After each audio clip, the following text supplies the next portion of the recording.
Every 10 years, like clockwork, Lake Veridian claims another victim. Boats, their crews, all vanish without a trace, leaving a void of unanswered questions and lingering dread. We've meticulously pieced together the chilling history of these vanishings, unearthing the precise moments they disappeared and the unsettling theories whispered by those who lived by the lake. Prepare to have your perception of calm waters shattered. Nestled between the ancient Cascade Mountains and the sprawling Thornwood Forest, Lake Veridian stretches across 37 miles of what appears to be untouched natural beauty. On a clear morning, when the mist rises from its surface like ghostly fingers reaching toward the heavens, one could mistake it for paradise. The water holds an unusual color, a deep emerald green that gives the lake its name, reflecting the dense evergreen canopy that surrounds it on all sides. Tourists flock here every summer, drawn by postcards and travel guides that promise serenity and adventure. They kayak along its shores, fish in its depths, and photograph its stunning sunsets without ever knowing what lurks beneath that beautiful surface. But the locals know. They have always known. The indigenous people who inhabited these lands for thousands of years before European settlers arrived called this place by a name that roughly translates to the hungry waters. Their legends spoke of a lake that was never satisfied, a body of water with an appetite that demanded tribute.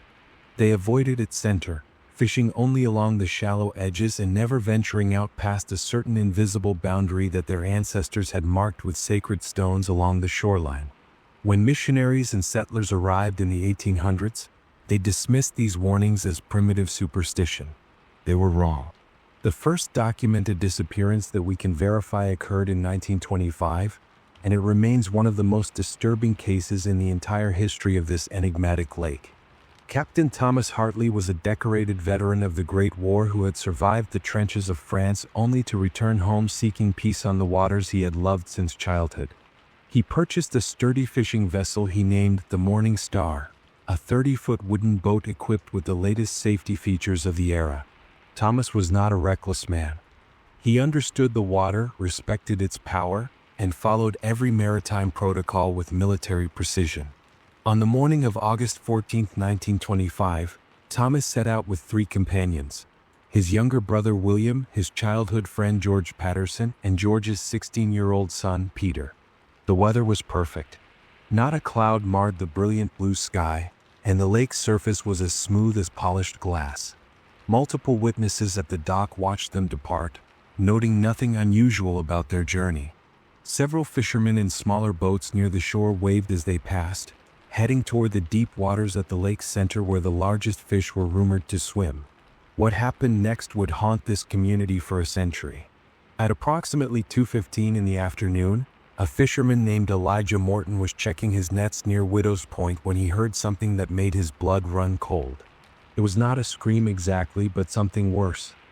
He described it to investigators as a sound like all the air in the world being sucked down a drain, followed by an absolute silence so profound that even the birds stopped singing.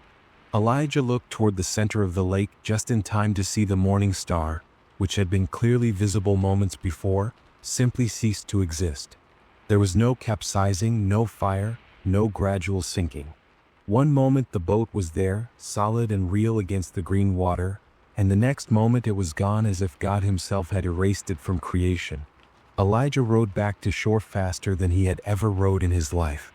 His hands bled from the friction, but he did not stop until his boat scraped against the wooden dock.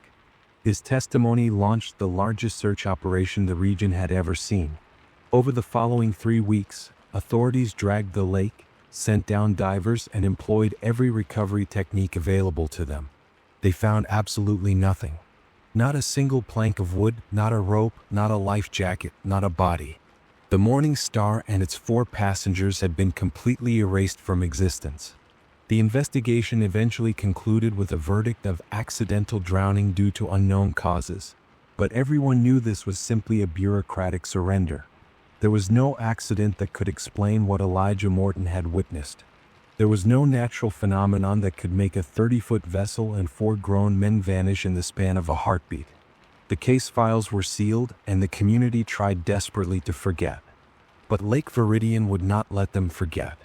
Exactly 10 years later, in August of 1935, A wealthy industrialist named Harold Pemberton took his family out for a pleasure cruise aboard his newly purchased yacht, the Silver Queen.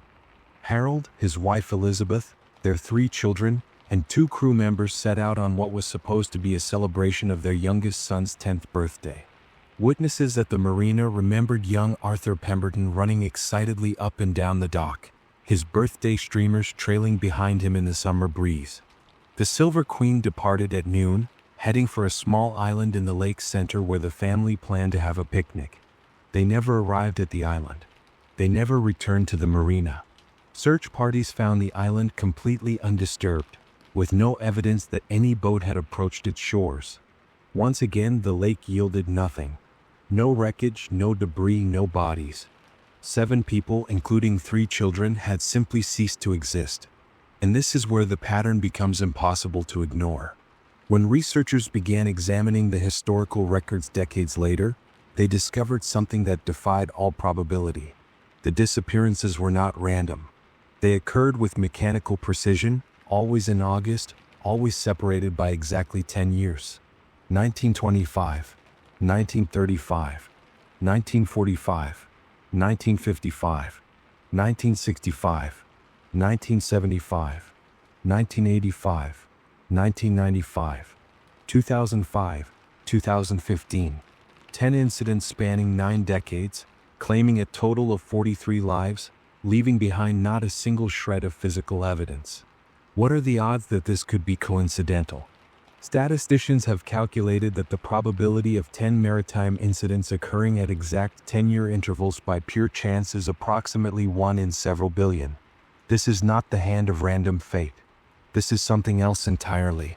The locals who have spent their lives on these shores speak of the pattern in hushed voices, their eyes darting nervously toward the water even when they are standing on solid ground. Many of them refuse to go anywhere near the lake during the month of August, especially during years that fall on the cycle. They call these the claiming years, and during these times, even the most skeptical among them will not set foot in a boat. But here is what truly sets Lake Veridian apart from every other location where unexplained disappearances have occurred. The Bermuda Triangle, for all its notoriety, leaves behind wreckage more often than not. Ships that sink in other mysterious locations can usually be found eventually, given enough time and technology. Lake Veridian gives back nothing. It is as if the vessels and their passengers are being transported to another dimension entirely, or perhaps being absorbed into the very fabric of the lake itself. And as we approach the next point in the cycle, the year 2025, the question that haunts every resident of this community remains unanswered. What is down there in those emerald depths? What ancient force operates on this precise schedule, claiming its victims with mathematical certainty? And most terrifying of all, who will be next? The official records of Lake Veridian's disappearances are stored in a climate-controlled archive room in the basement of the county courthouse, locked behind a heavy steel door that requires special clearance to access. Few people have ever been granted entry. Those who have described the experience as deeply unsettling, not because of what the files contain, but because of what they fail to explain. Each folder tells essentially the same story with minor variations. A story of inexplicable erasure that seems to mock our understanding of physical reality. The 1955 disappearance of the vessel known as Orion represents perhaps the most thoroughly documented case, and its details remain as baffling today as they were nearly 70 years ago. Captain Robert Brennan was a retired Coast Guard officer who had spent 3 decades navigating the most dangerous waters in the Pacific. He had survived typhoons, rescued dozens of sailors from sinking ships, and earned commendations for his navigational expertise. If anyone should have been prepared for the dangers of a freshwater lake, it was Robert Brennan. After his retirement, Robert moved to the small town of Veridian Falls with his wife Constance, seeking the quiet life he had been denied during his years of service. He purchased a modest cabin near the shore and spent his days teaching sailing classes to local children, many of whom would later describe him as the most capable seaman they had ever known. In the summer of 1955, Robert completed construction on a boat he had been building in his backyard for 3 years. He christened it Orion, after his favorite constellation, the one he had used to navigate countless times during his Coast Guard career. The Orion was equipped with state-of-the-art safety equipment for its era. Robert had installed a marine radio capable of reaching the local Coast Guard station, multiple flotation devices, and a comprehensive emergency kit that included flares, a first aid box, and enough provisions to survive for a week if necessary. He was not a man who took risks. On August 11, 1955, Robert set out with a crew of 4 experienced sailors for what he described in his logbook as a routine exploration of the lake's central basin. The weather was calm. The radio was functioning perfectly. At 10:30 in the morning, Robert made his first scheduled check-in with the small marina he operated from, reporting clear skies and smooth sailing. His voice on that final transmission has been preserved on a scratchy recording that authorities have analyzed hundreds of times, searching for any hint of concern or distress. There is none. Robert sounds relaxed, even cheerful. At 11:15, Robert was scheduled to make his second check-in. He did not make it. The radio operators at the marina waited, growing increasingly concerned as the minutes stretched into an hour. Multiple attempts to reach the Orion received no response, not even static. It was as if the radio itself had ceased to exist. What distinguishes this case from the others is the presence of multiple eyewitnesses who were on the lake at the time of the disappearance. A family of 5 was having a picnic on the eastern shore, and the father had been watching the Orion through a pair of binoculars, admiring its craftsmanship. His testimony, recorded in trembling handwriting by the investigating officer, describes something that challenges the very foundations of what we believe to be possible. The father, a schoolteacher named Benjamin Croft, stated that he had the Orion clearly in view when the water around it began to change color, darkening from green to almost black in a perfect circle. He claimed the boat appeared to slow down, then stop entirely, even though its sails were still full of wind. And then, according to Benjamin's account, the boat began to sink straight down as if something massive was pulling it from below. But there was no struggle, no tipping, no splashing. It just descended perfectly vertically like it was being lowered on a cable until it simply disappeared beneath the surface. Benjamin's wife and 3 children corroborated his account in separate interviews.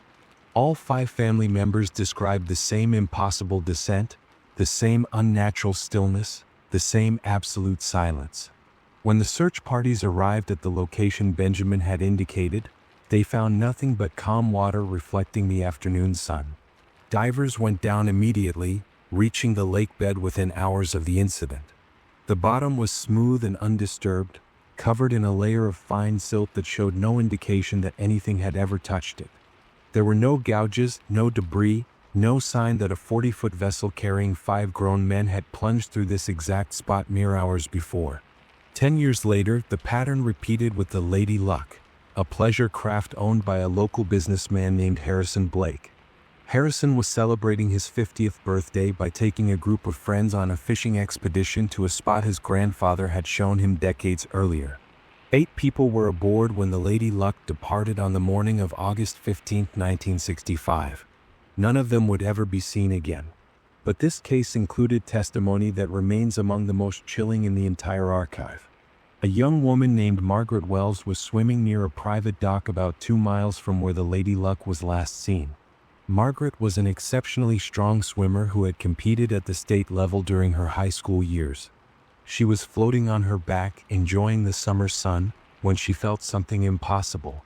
According to Margaret's sworn statement, she suddenly experienced what she described as a pulling sensation, like invisible hands were wrapped around my ankles, trying to drag me toward the center of the lake. She fought against this force, swimming desperately toward shore, and managed to reach the dock just as the pulling intensified to what she called almost unbearable strength. From the safety of the dock, Margaret watched in horror as the Lady Luck, which had been visible in the distance, began to exhibit the same unnatural behavior that Benjamin Croft had described a decade earlier. Margaret stated that the boat seemed to freeze in place against the water, then began rotating slowly counterclockwise, as if caught in an invisible whirlpool that produced no visible disturbance on the surface. After approximately 30 seconds of this rotation, the Lady Luck simply dropped out of sight, like a stone falling through still water. Margaret screamed, but by the time anyone responded to her cries, there was nothing left to see. The lake's surface was as calm and green as it had ever been. What makes these testimonies so disturbing is their consistency across unrelated witnesses over multiple decades. People who had never met each other, who had no reason to coordinate their stories, described the same impossible phenomenon. Boats that descended vertically without capsizing, water that changed color in perfect circles, and an absolute silence that seemed to swallow even the sounds of panic and struggle. Perhaps most unsettling is the complete absence of debris in every single case. When boats sink, they leave evidence, with splinters and floats to the surface. Fuel creates rainbow-colored slicks. Personal belongings become buoyant and scatter across the water. Life jackets, designed specifically to rise even when their wearers cannot, should appear within hours. But Lake Veridian produces none of these telltale signs. Every disappearance is absolute, complete, surgical in its precision. Marine investigators have theorized that perhaps the boats are pulled into some kind of underwater cavern or crevasse, but extensive mapping of the lake bed has revealed nothing of the sort. The deepest point of Lake Veridian reaches approximately 400 feet, which is significant but hardly remarkable for a lake of its size. The bottom is relatively flat, composed primarily of sediment and glacial deposits, with no caves or fissures capable of swallowing a vessel whole. Some researchers have proposed that the boats somehow become trapped in underwater currents that carry them to locations that have never been searched. But this theory fails to account for the lack of any debris whatsoever. Even if the boats themselves were carried to some uncharted region, surely something would float free. A hat, a shoe, a piece of rope, something. The truth, as uncomfortable as it may be to admit, is that we have no conventional explanation for what happens to the boats that vanish on Lake Veridian. We have only the testimonies of terrified witnesses, the empty folders of missing persons reports, and the agonizing silence of families who never received the closure of a body to bury. And somewhere beneath those beautiful emerald waters, something waits. Long before scientists and investigators began their futile attempts to explain the disappearances of Lake Veridian, the people who lived along its shores had already developed their own understanding of what lurked beneath those green waters. Their explanations were not built on data or hypothesis, but on generations of observation, tradition, and a deep respect for forces that cannot be measured by any instrument known to modern science. Elijah Crane was 93 years old when a documentary filmmaker finally convinced him to share the stories his grandmother had told him as a child. Elijah was the last surviving member of a family that had lived on the shores of Lake Veridian for over 200 years, and his grandmother had been told these tales by her own grandmother before that. The chain of oral tradition stretched back to an era when the indigenous people still maintained their sacred sites around the lake, before the missionaries had driven them away. According to Elijah, his grandmother spoke of an entity that resided in the deepest part of the lake, something that had existed long before humans ever walked these lands. She called it by a name in the old language that Elijah struggled to pronounce, a word that roughly translated to the one who waits below. This entity, according to the legend, was neither god nor demon but something older than both, a consciousness that predated the categories humans used to classify the supernatural. It had existed in the waters when the lake was formed by retreating glaciers thousands of years ago, and it would continue to exist long after humanity had vanished from the earth. The legend held that this entity did not require sustenance in any conventional sense.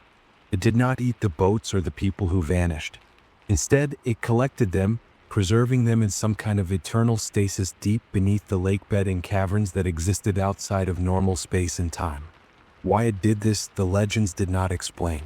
Perhaps it was lonely. Perhaps it was curious. Perhaps, as Elijah's grandmother believed, it was simply following its nature, the way a spider follows its nature when it catches a fly in its web.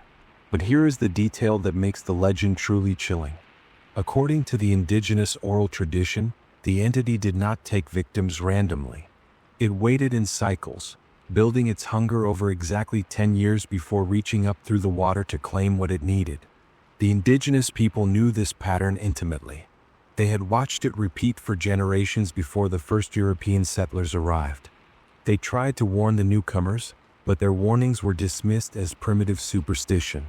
How did an ancient oral tradition accurately predict the exact interval between disappearances? Skeptics would argue that the legend was retrofitted to match the pattern after it became documented. But Elijah's testimony includes details that were recorded by the documentary filmmaker in 1987, references to the 10-year cycle that had been passed down through his family for as long as anyone could remember. The legend predates the documentation of the pattern itself. Of course, not everyone accepts supernatural explanations. Scientists have proposed numerous theories to account for the disappearances, some more plausible than others, but none capable of fully explaining the evidence. The most commonly cited scientific theory involves extreme subsurface currents. Lake Veridian is fed by several underground springs that emerge from deep within the mountain range, and some researchers have suggested that these springs could create unpredictable underwater turbulence. In theory, a powerful enough current could destabilize a boat and pull it down quickly enough to prevent any debris from reaching the surface. The wreckage would then be carried along the lakebed to some remote location where it has never been found. But this theory has significant problems. First, no measurements of the lake's currents have ever detected anything powerful enough to sink a vessel in the manner described by eyewitnesses. The flow from the underground springs is relatively gentle, creating subtle temperature variations but nothing approaching the force required to pull down a 40-foot boat. Second, the theory cannot explain the 10-year interval. Currents do not operate on a decade-long schedule. If the disappearances were caused by some natural phenomenon related to water flow, we would expect to see them distributed randomly throughout the years, not clustered at precise intervals. Another theory focuses on the unique geological composition of the lakebed. Core samples have revealed that Lake Veridian sits atop an unusual formation of sedimentary rock that contains high concentrations of certain rare minerals. Some researchers have speculated that these minerals could create localized magnetic anomalies capable of interfering with navigation equipment or even affecting the structural integrity of metal-hulled vessels. This theory gained some traction following the 1975 disappearance, which involved a boat with a steel hull and advanced electronics. Proponents suggested that a sudden magnetic surge could have disabled the vessel's instruments while simultaneously creating stress fractures in the hull. But once again, the theory fails to account for the 10-year pattern, and it offers no explanation for the complete absence of debris. Even if a magnetic anomaly could somehow sink a boat, it could not make the wreckage disappear entirely. Perhaps the most intriguing scientific theory involves something called underwater methane releases. Some lakes around the world, particularly those in volcanic regions, periodically release bubbles of methane gas from the sediment below. If these releases are large enough, they can reduce the density of the water, causing anything floating on the surface to lose buoyancy and sink rapidly. This phenomenon has been proposed as an explanation for several mysterious shipwrecks in various parts of the world. Researchers have tested Lake Veridian's water for methane content and found traces that are slightly higher than normal but well within safe limits. More importantly, a methane release large enough to sink a boat would produce visible disturbance on the surface, huge bubbles or dramatic churning that witnesses would certainly have noticed. The eyewitness accounts describe exactly the opposite: unnatural stillness and silence. Some investigators have drawn parallels between Lake Veridian and the Bermuda Triangle, suggesting that both locations may be affected by some unknown phenomenon that science has not yet identified. They point to similarities such as the complete disappearance of vessels, the lack of distress signals, and the occasional reports of strange weather or compass malfunctions. Perhaps both regions sit atop some kind of dimensional weakness, a thin spot in reality where the laws of physics operate differently. This speculation enters territory that most mainstream scientists are unwilling to explore. But when every conventional explanation has failed, when decades of investigation have produced nothing but more questions, some researchers are beginning to argue that we must consider possibilities beyond our current understanding. Dr. Raymond Voss, a limnologist who spent 15 years studying Lake Veridian before his retirement, offered a perspective that bridges the scientific and the supernatural. In one of his final papers, he wrote, "We operate under the assumption that we understand the fundamental nature of reality, that our instruments can detect anything of significance, that our theories can explain all observable phenomena. Lake Veridian suggests that these assumptions may be arrogant. There may be forces at work in our world, in our very own backyards, that we have never detected because we do not possess the capacity to perceive them. Dr. Voss stopped short of endorsing supernatural explanations, but his words carry a weight that is difficult to dismiss. If neither folklore nor science can fully account for what happens on Lake Veridian, then perhaps we are dealing with something that exists beyond the boundaries of both. And as the next claiming year approaches, that uncertainty offers no comfort at all. In the summer of 2024, a team of researchers arrived at Lake Veridian with equipment worth several $1 million and a determination to finally solve the mystery that had haunted this community for a century. The project was funded by a consortium of academic institutions, private donors, and a technology company that specialized in underwater exploration. They called it Operation Deep Truth, and its stated mission was to conduct the most comprehensive survey of the lake ever attempted. Dr. Helena Rossetti led the scientific team, a marine geologist with a reputation for taking on cases that other researchers considered unsolvable. She had previously worked on sites in the Pacific where entire islands had mysteriously vanished, and she brought to Lake Veridian an open mind that was rare among scientists of her caliber.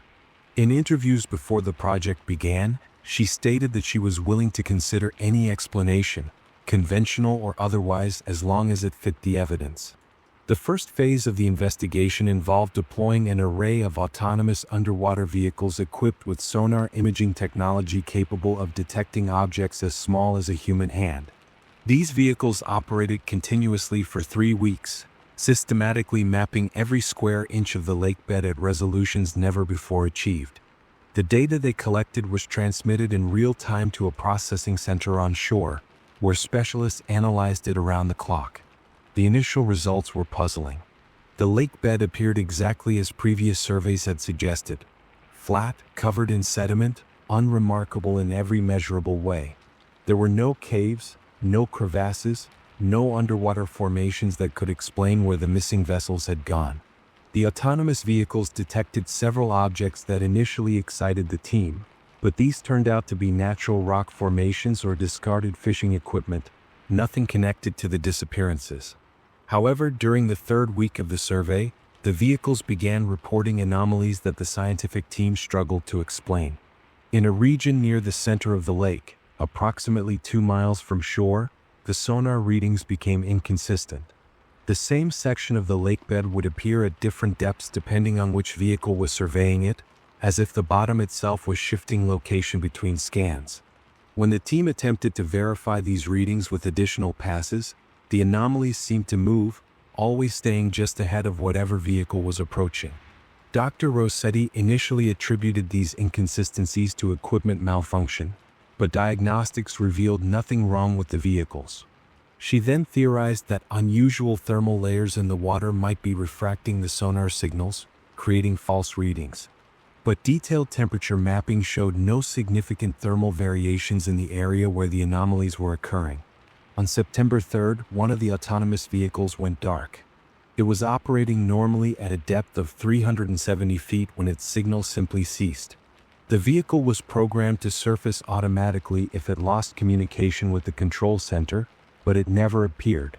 A second vehicle was dispatched to search for the first, and the images it captured would become the most controversial evidence in the entire investigation.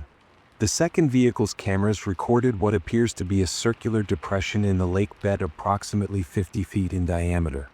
This depression had not appeared on any previous surveys, and its edges were unusually smooth, as if something had carved it out of the sediment with precision tools. At the center of this depression, the camera captured something that Dr. Rossetti has refused to discuss publicly.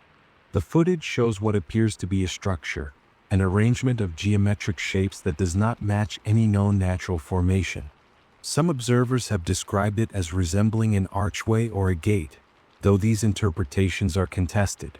What is not contested is that within seconds of approaching this structure, the second vehicle also went dark. Its final frames show the shapes growing larger as the vehicle descended, then nothing but static. The loss of two vehicles worth over $400,000 prompted a temporary suspension of underwater operations. During this pause, the team shifted focus to analyzing the footage they had already collected. Dr. Rossetti convened a panel of experts from various fields, geologists, engineers, even a theoretical physicist, to examine the images of the structure. Their conclusions were inconclusive. Some believed the footage showed natural formations that simply appeared unusual due to lighting conditions. Others argued that the geometric precision was impossible to achieve through natural processes. Meanwhile, local residents had been watching the investigation with a mixture of hope and skepticism. Many believed that even the most advanced technology would prove useless against whatever inhabited the lake. Their predictions seemed to be coming true. The investigation took an even stranger turn when the team began analyzing water samples collected from various depths. Dr. Amelia Chin, a biochemist attached to the project, discovered that samples from depths below 300 feet contained unusual molecular structures that did not match any known compound. These structures appeared to be organic in origin, but they did not correspond to any plant, animal, or microorganism in existing databases. Dr. Chin described them as biological in nature but not terrestrial in origin, a statement she later walked back under pressure from university administrators. As autumn approached and the investigation entered its final phase, the team attempted one last underwater survey using a remotely operated vehicle with enhanced shielding and redundant communication systems. This vehicle was specifically designed to explore the area where the previous two had been lost. The live feed from this vehicle was watched by the entire research team, and what they witnessed would stay with them for the rest of their lives. The vehicle approached the circular depression, which was still visible on the lake bed. As it descended toward the geometric structure, the water around it began to change, darkening visibly on the camera feed despite the vehicle's powerful lights. The team noticed that the current in the area had increased significantly, pulling the vehicle downward faster than its motors could compensate.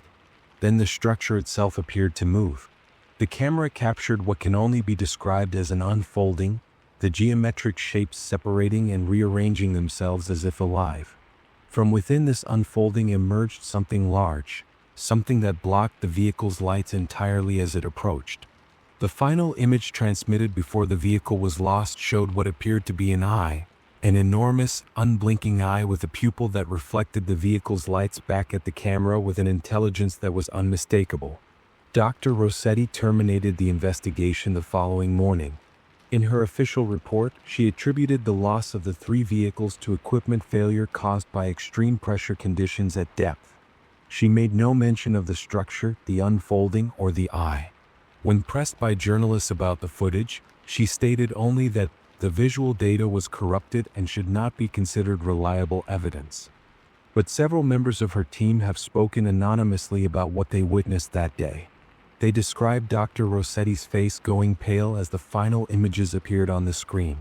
They recall her speaking a single word under her breath, a word that none of them had ever heard her use before. "Alive," she said. "It's alive." As we approach the summer of 2025, the residents of Veridian Falls are gripped by a tension that outsiders struggle to understand. For most of the world, Lake Veridian is nothing more than an obscure footnote in the catalog of unexplained phenomena, a curiosity to be debated on internet forums and then forgotten.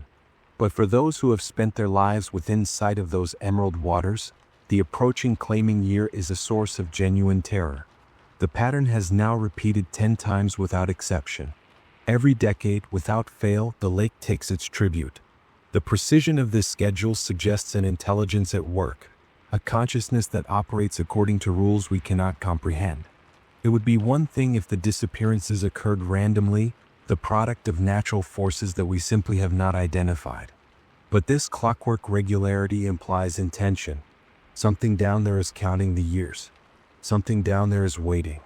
Daniel Pierce is a journalist who has spent the past 3 years researching the Lake Veridian phenomenon. His investigation has taken him from university archives to coastal towns where retired mariners speak of similar mysteries in other bodies of water. What he has discovered is that Lake Veridian may not be unique. There are lakes in Siberia, in the highlands of South America, in the forests of Central Africa, where local populations describe patterns of disappearance that echo what happens here. The details differ, but the core elements remain the same. Vessels that vanish without a trace, witnesses who describe unnatural stillness on the water, and an absence of physical evidence that defies explanation. Daniel believes that these locations may be connected in some way that science has not yet identified. He speculates about underground channels that link bodies of water across vast distances, or about dimensional anomalies that occur at specific geographic coordinates. His theories remain unproven, but they suggest something deeply unsettling. If Lake Veridian is not an isolated phenomenon, then we may be dealing with something far larger than a single mysterious lake. The question that haunts everyone who has seriously studied this case is deceptively simple. Is what happens on Lake Veridian the result of a natural phenomenon that we simply do not understand yet? Or is it something else entirely, something that operates outside the laws of physics as we know them? The scientific community remains divided. Some researchers maintain that there must be a rational explanation, some combination of geological, chemical, and hydrological factors that we have not yet identified. They point out that throughout history, humanity has encountered phenomena that seem supernatural only to later discover their natural causes. Lightning was once attributed to angry gods. Disease was blamed on evil spirits. Perhaps Lake Veridian simply represents another mystery that will yield to investigation once we develop the right tools. But other researchers, including several who participated in Operation Deep Truth, are no longer confident in this optimism. They have seen the footage. They have analyzed the molecular structures in the water samples. They have witnessed the behavior of equipment that should have been immune to malfunction. And they have come to believe that we may be confronting something that exists beyond the boundaries of our understanding, something that is genuinely alien to human comprehension. Dr. Rossetti, despite her official report attributing everything to equipment failure, has quietly resigned from her university position and moved to a landlocked state thousands of miles from any significant body of water.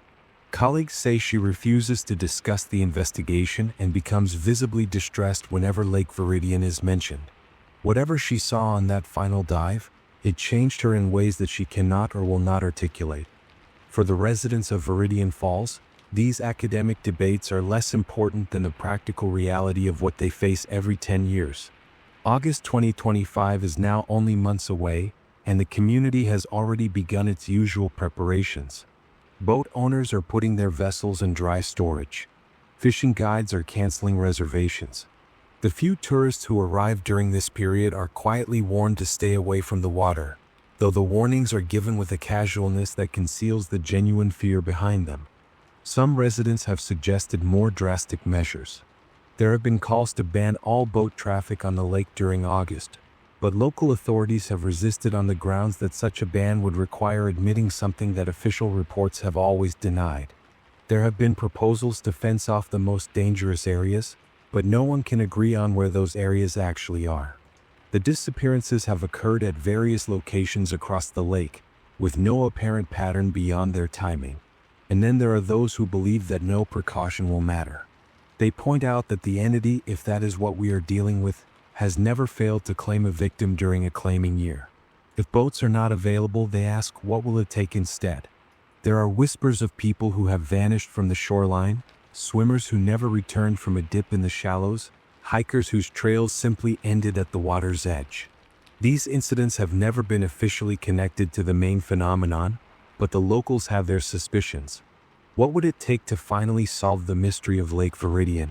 Perhaps we need technology that has not yet been invented, sensors capable of detecting whatever makes the water samples so unusual, cameras that can capture clear images at the depths where the structure was found, communication systems immune to whatever interference caused the vehicles to go dark. Perhaps we need a theoretical framework that can accommodate the existence of phenomena beyond our current understanding, a new physics that accounts for dimensional anomalies or temporal distortions. Or perhaps, as some have suggested, the mystery is not meant to be solved.